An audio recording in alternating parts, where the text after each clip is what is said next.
Atlanta Sanet Assurance vous présente Automoto.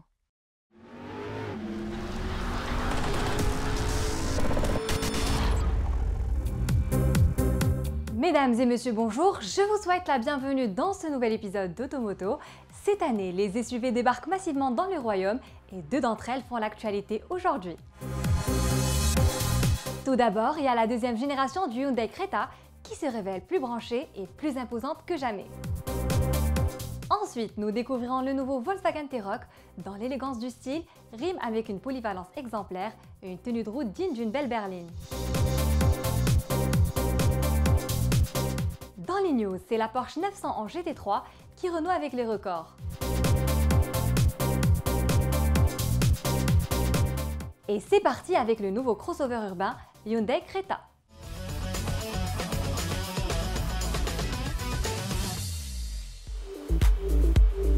Arrivé sur le marché marocain en 2016 et restylé en 2018, le Hyundai Creta passe le témoin à un nouveau modèle plus branché et plus imposant que jamais.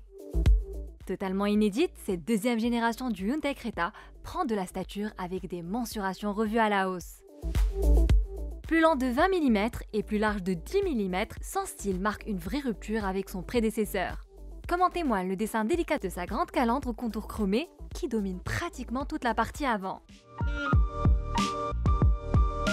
La nouvelle identité esthétique du Hyundai Creta se veut plus racée avec une double signature lumineuse dans la partie inférieure épouse la forme des phares. De même, l'immense protection basse du bouclier procure une touche de robustesse au baroudeur coréen. Si la partie arrière reprend les mêmes notes de ce langage stylistique, le profil, quant à lui, se distingue par une bande contrastante qui souligne la partie supérieure de la caisse.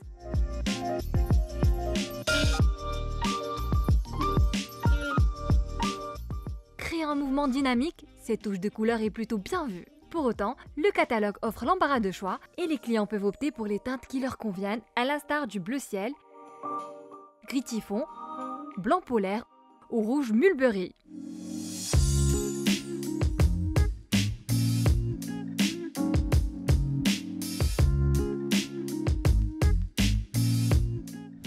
À l'intérieur, 5 passagers peuvent prendre place dans des conditions décentes. Une chose est sûre, ils s'y sentiront en pleine sécurité. Outre les 6 airbags livrés de série, ce crossover dispose d'une structure en acier largement dimensionnée pour résister aux forces de traction.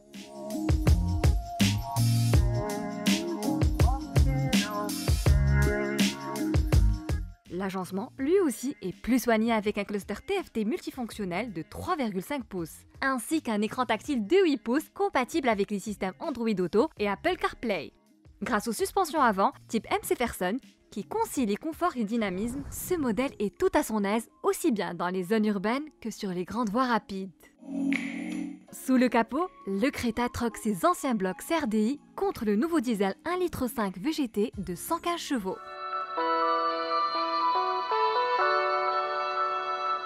Il s'accompagne, selon les finitions, de la boîte manuelle ou automatique à 6 rapports. Ce n'est pas un foudre de guerre, mais c'est assez suffisant pour le propulser à une vitesse maximale de 173 km. Tout compte fait, le Hyundai Creta, deuxième du nom, semble bien armé pour lutter à armes égales avec ses rivaux.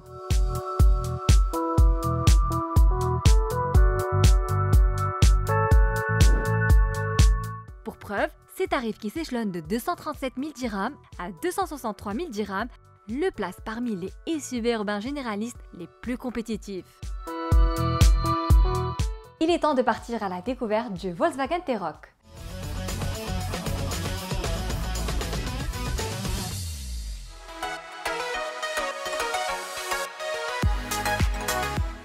Il ne fait aucun doute que la marque Volkswagen est honorablement représentée dans le segment des SUV. Le Touareg est l'un des best-sellers de la catégorie des poids lourds, alors que le Tiguan est le leader indétrônable de celle des SUV compacts. Il ne manquait à l'appel qu'un petit conquérant pour dominer la catégorie des SUV urbains. Eh bien, c'est déjà fait. Le carnet des précommandes du Volkswagen T-Roc est déjà ouvert dans le royaume. Et chose exceptionnelle, les premiers clients bénéficieront d'une remise allant jusqu'à 30 000 dirhams, tout comme ils auront le droit de suivre l'évolution de la production de leur futur T-Roc sur une application Volkswagen dédiée. Autant dire que le SUV de Wolfsburg marque déjà un premier point avec cette entrée en matière totalement digitalisée. Le style statutaire dans la continuité de ses aînés recèle néanmoins quelques notes de dynamisme. Notamment au niveau de la silhouette, aussi compacte qu'athlétique, avec des passages de roues bien marqués, des protections de bas de caisse élargies ou encore des épaules musclées. D'apparence joviale, le T-Roc séduit par sa signature lumineuse à LED, intégrant des clignotants gravés sur les côtés du pare-choc.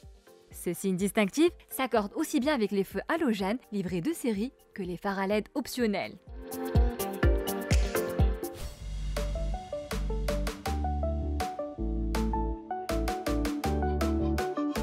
Lent de 4,23 mètres et large de 1,81 mètres, le nouveau venu abrite un écran généreux où 5 occupants peuvent aisément prendre place. Outre la possibilité d'embarquer autant de passagers, la capacité de chargement du coffre est appréciable, 445 litres. Côté ergonomie, l'affichage des informations s'adapte aux besoins de la personne au volant. Démonstration avec le combiné d'instrumentation numérique Digital Cockpit Pro qui met en relief toutes les données de la conduite dans une mise en scène entièrement digitale. La connectivité n'est pas en reste avec des dispositifs à la pointe de la technologie. On apprécie surtout le système de navigation Discover Media, pilotable via l'écran tactile de 8 pouces. Celui-ci donne la possibilité de gérer simultanément les cartes GPS Maroc, les paramètres de conduite et même la musique enregistrée sur le smartphone.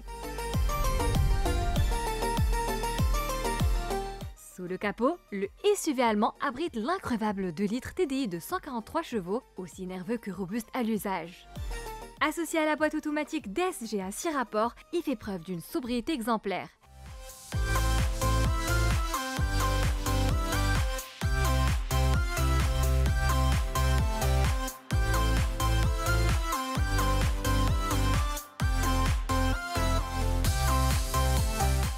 Il faut aussi souligner que le T-Roc hérite des trains roulants et de la plateforme de sa sœur la Golf, gage d'une sportivité et d'un plaisir de conduire indéniable. Au final, avec ce nouveau lancement, la marque Volkswagen opère, une fois de plus, une offensive solide comme un roc sur le marché des SUV. Ses concurrents n'ont qu'à bien se tenir.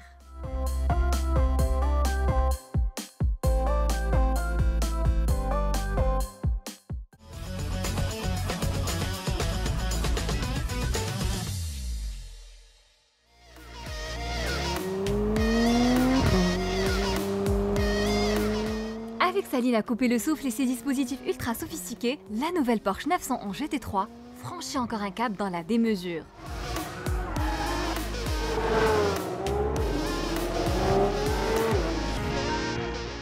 Tout en elle respire la sportivité, depuis les prises d'air béantes du pare-choc avant et les écopes creusées sur le capot moteur, jusqu'à l'énorme aileron arrière et la double sortie d'échappement qui encadre le diffuseur d'air, en passant par les jantes taille basse de 21 pouces. L'ambiance intérieure est plutôt spatiate et les instruments ne cèdent pas à la mode du tout numérique. Une chose est sûre, le pilote est bien logé dans un siège baquet ultra enveloppant, tout comme il dispose d'un volant sport typé compétition. La GT3 reste fidèle au moteur flat 6 placé en position centrale arrière. Ce quad-titre atmosphérique développe la puissance de 510 chevaux pour un couple de 470 Nm.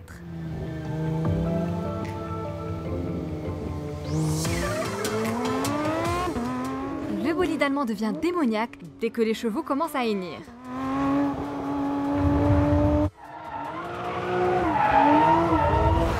Démonstration avec ces images tournées sur le célèbre circuit du Nürburgring. Pilotable par la boîte automatique PDK à 7 rapports, la GT3 avale les kilomètres dans une souplesse hallucinante.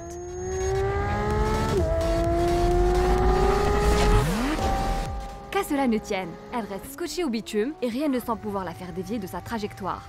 Les vitesses de passage en virage sont impressionnantes. À l'arrivée, elle fait tomber un nouveau record sur le circuit du Nürburgring en réalisant le chrono de 6 minutes 59 centièmes de seconde. Qui dit mieux?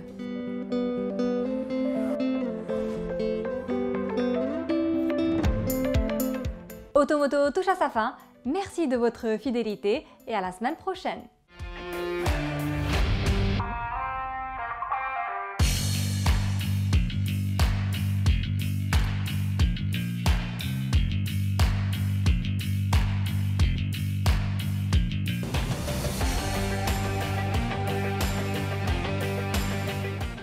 Automoto vous a été présenté par Atlanta Sanet Assurance.